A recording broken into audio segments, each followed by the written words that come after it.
Breaking news आलेली आहे. तुकाराम मुंढेची मध्यरात्री मंत्र्याच्या डेअरीवर धाड, सापडलं असं काही की महाराष्ट्र हादरला. रात्रीचे ठीक 2 वाजले होते. संपूर्ण जिल्हा गाढ झोपेत होता आणि तुकाराम मुंढे यांची धडक आणि बेधडक कार्यवाही पाहून सर्वत्र महाराष्ट्रामध्ये यांची चर्चा सुरू आहे. परंतु एकच नाव गाजत आहे, तो आहे तुकाराम मुंढे. पण एका हाय प्रोफाईल मतदारसंघाच्या सीमेवर असलेल्या कोट्यवधी रुपयाचा एक आलिशान दूध डेअरीच्या आत मात्र काहीतरी वेगळीच हालचाल सुरू होती. तिथे दररोज हजारो लिटर दूध गोळा व्हायचा, ज्यावर लाखो मुलांचं, गरिबांचं आयुष्य अवलंबून होतं. पण त्या रात्री तिथे दुधांचा महापूर नाही, तर मृत्यूचा काळा खेळ खेळला जात होता. अचानक अंधाराला चिरत 4-5 सरकारी गाड्या अत्यंत शांतपणे त्या कारखान्याच्या आवारात घुसतात. गाड्यांचे दरवाजे उघडतात आणि काही अधिकारी आत पाऊल ठेवतात. त्या क्षणी तिथे उपस्थित असलेल्या मोजक्या कर्मचाऱ्यांचे चेहरे पांढरे पडतात. ज्या कारखान्याकडे वाकड्या नजरेने पाहण्याची हिंमत संपूर्ण महाराष्ट्र कोणाची नव्हती, त्या कारखान्याचे मालक राज्याचा एक अत्यंत वजनदार, ताकदवान मंत्री होता, ज्याच्या एका फोनवर अख्खा जिल्हा जिंकून आणि हलून जातो. त्याचे बालेकिल्ल्यात थेट छातीठोकपणे धाड पडली होती. पण या धाडीत असं काही सापडलं ज्याने अख्खं मंत्रिमंडळ हादरलं. मुंडेंनी आता कोणत्या मोठ्या व्यक्तीचा खेळ खल्लास केला? आणि सर्वात मोठा प्रश्न हा की मंत्री नेमका कोणत्या पक्षाचा आहे आणि हा मतदारसंघ कोणता? हेच रहस्य आज आपण टप्प्याटप्प्याने उलगडणार आहोत. हा व्हिडिओ शेवटपर्यंत नक्की बघा. मित्रांनो, हे लक्षात घ्या की तुमच्यासाठी पण हा व्हिडिओ अत्यंत महत्त्वाचा ठरणार आहे. कारण शेवटी जे सत्य समोर आलं त्याला पाय जमिनीवरून सरकतील. त्या रात्री जेव्हा अन्न आणि औषध प्रशासन म्हणजेच FDAचे गुप्त पथक या महाकाय दूध डेअरीच्या मुख्य गेटवर पोहोचले, तेव्हा तिथल्या रक्षकांनी त्यांना रोखण्याचा प्रयत्न केला. पण ह्या मंत्र्याचा कारखाना आहे, इथे परवानगीशिवाय कोणालाही प्रवेश नाही, अशी धमकी वॉर्निंग त्यांना देण्यात आली. अधिकाऱ्याचा पहिला संशय इथेच बळवला. जर इथे फक्त दूध संकलन चालत तर मध्यरात्री एवढी गुप्तता आणि एवढी सुरक्षता कशासाठी? अधिकाऱ्यांनी कोणताही वेळ न घालवता थेट गेट तोडून आत प्रवेश केला. कारखान्याच्या मुख्य प्रोसेसिंग युनिटमध्ये प्रवेश करताच तिथले कामगार गंगारले. मशीन सुरू होत्या, पण समोर ठेवलेल्या दुधाच्या मोठ्या टँकरमधून एक वेगळाच उग्र वास येत होता. सामान्य दुधाला असा वास कधीच येत नाही. अधिकाऱ्यांनी जेव्हा मुख्य सुपरवायझरला विचारपूस केली, तेव्हा तो थरथर कापायला लागला. काहीतरी लपवलंय जातंय हे आता स्पष्ट झालं होतं. लॅब टीमने तात्काळ पहिल्या टँकरमधले दूध नमुने तपासणीसाठी घेतले आणि महाराष्ट्राच्या इतिहासातील सर्वात मोठ्या धंद्याचा पहिला पुरावा समोर आला. होय मित्रांनो, हा मोठा काळा बाजार आपल्या जीवाशी खेळण्यासाठी सुरू झालेला आहे. सुरुवातीला सगळ्यांना वाटलं होतं की दुधात फक्त पाणी मिक्स असेल आणि केलं जात असेल. पण जेव्हा पहिल्या मशिनीत आणि मागच्या गोदामाची तपासणी झाली, तेव्हा अधिकाऱ्याचे डोळे चक्रावले. तिथे दुधापेक्षा जास्त साठा हा वनस्पती तेलाचा म्हणजेच पाम तेलाचा होता. हा या कथेतील दुसरा सर्वात मोठा संशय आणि धक्का होता. तिला सगळ्यांना वाटलं होतं की दुधात फक्त पाणी मिक्स करणं होतं, परंतु लक्षात घ्या की तिथे तपासण्यात समोर आलं की दुधातील फॅट्स SNF खोट्या पद्धतीने वाढवण्यासाठी, दुधाला दाटपणा आणण्यासाठी हजारो लिटर पाम तेल थेट दुधात हाय स्पीड मिक्सरच्या साहाय्याने फ्रेश केले जात होते. हे दूध दिसायला अगदी शुद्ध आणि घट्ट वाटायचे, पण प्रत्यक्षात मानवी शरीराचे, विशेषतः लहान मुलाच्या ह्याद्यासाठी अत्यंत घातक असे स्लो पॉयझनिंग होतं. पाम तेलाचा हा मोठा साठा जप्त करत असतानाच अधिकाऱ्यांना प्रोसेसिंग प्लांटच्या आणखी आत एका गुप्त खोलीचा दरवाजा दिसला.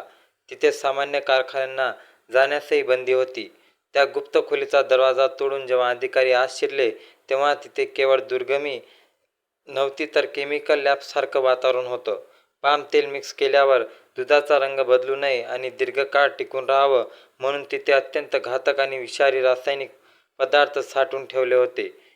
हा होता या छाप्याचा तिसरा आणि अधिक भयानक टप्पा. हे दिसायला अगदी शुद्ध आणि घट्ट वाटायचे, पण प्रत्यक्षात ते मानवी शरीरासाठी खूप खूप खराब होते. दुधाचा रंग बदलू नये म्हणून हा टप्पा पार पाडण्यात आला. कारखान्याच्या सर्वात शेवटच्या कोपऱ्यात यापेक्षाही भयानक गोष्ट लपलेली होती. जेव्हा पथक कारखान्याच्या मागच्या बाजूला असलेल्या मुख्य गोदामात पोहोचला, तेव्हा तिथे पांढऱ्या गोण्याची मोठी थप्पी लागली होती. अधिकाऱ्यांनी जेव्हा एक गोणी फाडून पाहिली, तेव्हा त्यांचे पाय जमिनीवरून सरकले. त्या गोणीवर स्पष्ट लिहिले होते, युरिया. होय, जे मित्रांनो, आता आपण त्या मुख्य रहस्याकडे आलो आहोत, ज्याची तुम्ही व्हिडिओमध्ये सुरुवातीपासून वाट पाहत आहात. ते वजनदार मंत्री कोण? तो सत्ताधारी पक्ष कोणता? आता तो हाय प्रोफाईल मतदारसंघ नेमकं कोणता? पश्चिम महाराष्ट्र आणि उत्तर महाराष्ट्राच्या सीमेवर असलेला हाच तो भाग आहे जिथे राजकीय सत्ता आणि सहकार क्षेत्र एकमेकात घट्ट विणलेले आहेत.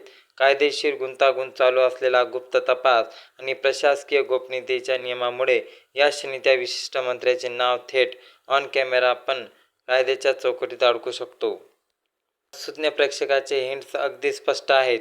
25 मे ते 2011 जून दरम्यान झालेल्या 354 छाप्याच्या यादीत मंत्रालयाच्या सर्वोच्च लॉबीतील एका बड्या नेत्याच्या हक्काचा बालेकिल्ल्याला समावेश आहे.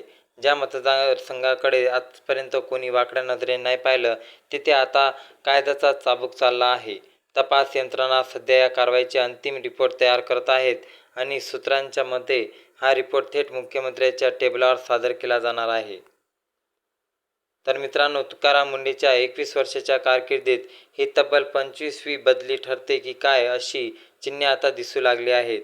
कारण या कारवाईमुळे मध्याच्या पोळ्याला हात लागला आहे. मित्रांनो, हा सगळा धक्कादायक आणि दुःखदायक प्रकार पाहिल्यानंतर आता वेळ आली आहे की एक सुज्ञ नागरिक म्हणून आपल्याला नेमकी काय काळजी घ्यावी लागेल हे समजून घेण्याची. कारण अशा चोऱ्या आणि भेसळ जोपर्यंत थांबत नाही तोपर्यंत आपल्या कुटुंबाचे रक्षण करणे हे केवळ आपली जबाबदारी आहे. जेव्हा तुम्ही बाजारातून दूध विकत घेता तेव्हा केवळ पॅकेटवरील ब्रँड पाहून किंवा दूध प्रसिद्ध आहे म्हणून डोळे झाकून विश्वास ठेवू नका. येणार दूध शुद्ध आहे की नाही तपासण्यासाठी कुठल्याही प्रयोगशाळेत जाण्याची गरज नाही. कारण काही सोप्या घरगुती चाचण्यांद्वारे तुम्ही दुधाच्या दर्जाचा घरी सहज ओळखू शकता. सर्वात आधी दुधाचा वास घेऊन बघा. जर दुधातून कोणत्याही प्रकारचा डिटर्जंट, साबण किंवा उग्र रासायनिक वास येत असेल तर दूध वापरणे त्वरित बंद करा. त्यानंतर दुधाचा थेंब एखाद्या गुडगुडीत लाकडावर किंवा दगडाच्या तिरक्या पृष्ठभागावर टाकून बघा. जर तो थेंब हळूहळू खाली वाहत गेला आणि मागे पांढरी रेष सोडत गेला तर समजावे हा दूध शुद्ध आहे. पण जर तो थेंब कोणताही डाग न सोडता वेगाने वाहून गेला तर त्यात मोठ्या प्रमाणात पाणी किंवा इतर पदार्थ मिसळलेले होण्याची शक्यता असते. आजकाल पाम तेल आणि युरिया मोठ्या प्रमाणावर मिसळले जात असल्याची चर्चा अनेक ठिकाणी ऐकायला मिळतात. हे ओळखण्यासाठी तुम्ही थोडे दूध एका काचेच्या भांड्यात घेऊन त्यात चमचाभर तुळशीचा रस किंवा सोयाबीनचे पीठ टाकून निरीक्षण करू शकता. जर रंगात रासायनिक बदल दिसून आला तर अधिक तपासणी करणे योग्य ठरू शकते. आता मला तुमच्याकडून एक महत्त्वाचे मत हवे आहे. हा व्हिडिओ फक्त पाहून सोडून देऊ नका. कमेंट बॉक्समध्ये जाऊन तुमच्या भागात सध्या कोणत्या ब्रँडचे दूध सर्वाधिक विकले जात आहे हे नक्की सांगा. तुम्हाला त्याच्या चवीत, वासात किंवा गुणवत्तेमध्ये काही संशय बदल जाणवला का हे नक्की मला कमेंटमध्ये सांगा. असा काही अनुभव असेल तर देखील खाली कमेंट करून इतर प्रेक्षकांसोबत नक्की शेअर करा. तुमच्या एका कमेंटमुळे इतर शेकडो लोकांना सावध होऊ शकते आणि मदत मिळू शकते आणि या गंभीर विषयावर मोठी चर्चा होऊ शकते.